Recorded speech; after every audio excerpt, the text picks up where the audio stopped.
Hai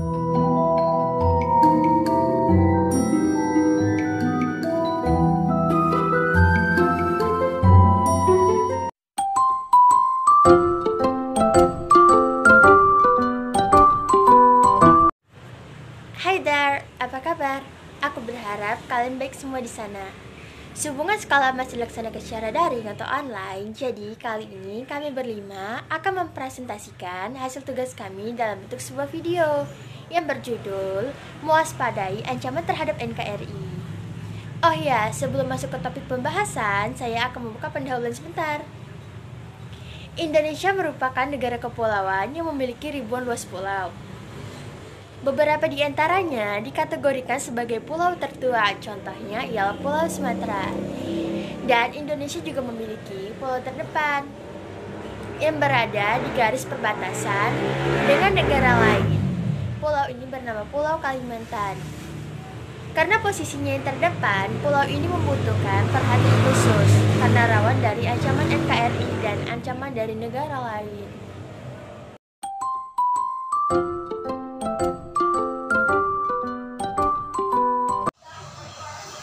Ancaman adalah setiap usaha atau kegiatan baik di dalam negeri maupun di luar negeri yang dapat membahayakan kedamaian setiap bangsa. Di sisi lain, ada beberapa jenis ancaman yang perlu kita ketahui seperti ancaman propaganda dan ancaman makar. Ancaman propaganda yaitu ancaman di luar negeri, sedangkan ancaman makar yaitu ancaman di dalam negeri. Di Indonesia sering mengalami banyak ancaman dalam berbagai bidang, misalnya dalam bidang ideologi. Yang pertama itu terjadi paham komunisme atau paham komunisme ini sering terjadi oleh PKI yang kejadiannya sering kita ingat sebagai Hari 30 SPKI. Yang kedua itu ada liberalisme, yang ketiga globalisasi, dan yang keempat itu ada bedanisme.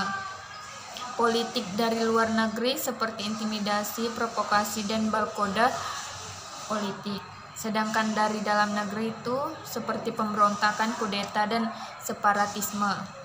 Ekonomi sama dengan globalisasi perekonomian. Hal ini menyebabkan terjadi dua dampak, yaitu dampak negatif dan positif. Nah, di video kami ini kami akan membahas dampak negatifnya saja.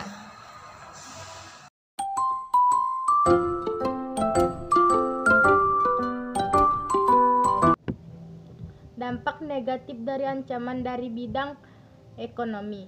1. Indonesia akan dibanjiri barang-barang dari luar negeri, sehingga dengan adanya perdagangan bebas yang tidak mengenal adanya batasan-batasan negara ini. 2. Kemudian Indonesia juga akan dikuasai oleh negara-negara lain, dan juga ada tindakan kesenjangan sosial. Lalu muncullah kesenjangan sosial yang akan diakibatkan oleh perdagangan bebas tersebut. Yang selanjutnya dalam bidang sosial dan budaya. Dalam bidang sosial dan budaya ini muncul gaya hidup yang konsumtif. Pertama, sifat hedonisme. Kedua, individualisme. Ketiga, munculnya gejala westernizasi. Keempat, semakin memudahnya jati diri bangsa Indonesia. Misalnya, sifat gotong royong solidaritas. Kelima, dan semakin lenturnya nilai-nilai keagama dalam kehidupan bermasyarakat. Kemudian yang selanjutnya dalam bidang pertahanan dan keamanan. Dampak negatif dalam pertahanan dan keamanan. Misalnya dalam bidang pertahanan dan keamanan ini adalah ancaman militer. Ancaman ini merupakan ancaman yang menggunakan senjata dan terorganisasi yang dinilai mempunyai kemampuan membahayakan kedaulatan negara atau keutuhan wilayah dan keselamatan segenap bangsa. Ancaman militer dapat berupa agresi atau invasi, pelanggaran wilayah, pemberontakan bersenjata, sabotase, aksi teror bersenjata, ancaman keamanan laut dan udara. Pemberontakan bersenjata DI Andi Agis Apra. 1. Sabotase merupakan tindakan pengerusakan yang dilakukan secara terencana. 2. Spionisasi merupakan tindakan memata-mata untuk mengumpulkan informasi mengenai sebuah organisasi atau lembaga yang dianggap rahasia tanpa mendapatkan izin dari pemilik informasi. Strategi mengatasi ancaman. 1. Ideologi. Mencegah pengaruh ideologi lain. 2. Politik. Ada dalam negeri dan luar negeri. Dalam negeri, pembangunan politik yang sehat dan dinamis. Luar negeri, kerjasama dengan negara lain. Kerjasama ini dilakukan agar mendinamisasikan strategi dan upaya diplomatik pra-instrumen politik luar negeri dalam membangun kerjasama dan saling percaya kepada negara-negara lain untuk mengurangi potensi politik.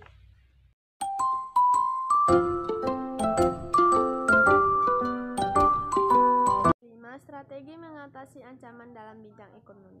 Ekonomi nasional yang sehat dan berdaya saing. Sistem dan upaya negara yang ditempuh adalah negara ketahanan di bidang ekonomi melalui penataan sistem ekonomi yang sehat dan berdaya saing.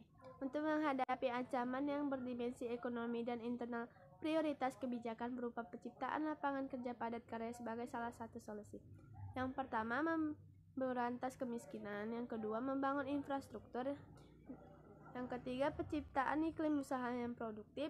Dan yang keempat, dan pemilihan teknologi tepat guna sebagai solusi untuk menghadapi ancaman ekonomi.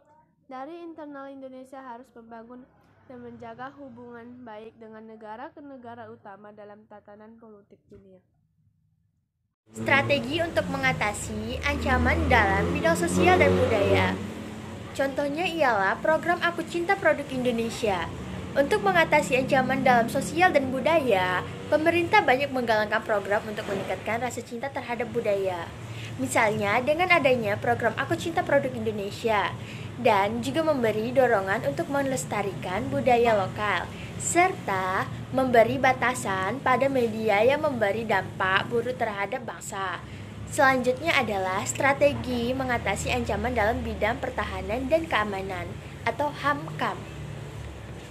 Berkaitan dengan bidang pertahanan dan keamanan, langkah pertama yang dilakukan adalah dengan cara diplomasi. Apabila usaha diplomasi serta perlawanan tidak bersenjata gagal atau tidak efektif untuk mencegah agresi militer dilakukan suatu negara, lapisan pertahanan militer menjadi pilihan terakhir dan yang paling menentukan. Jadi di sini, dalam hal ini Presiden selaku pemegang kekuasaan tertinggi atas Angkatan Darat, Angkatan Laut, dan Angkatan Udara mengerahkan kekuatan TNI untuk melakukan operasi militer untuk perang, guna menyelamatkan NKRI atau Negara Kesatuan Republik Indonesia dari ancaman agresi militer dari negara lain.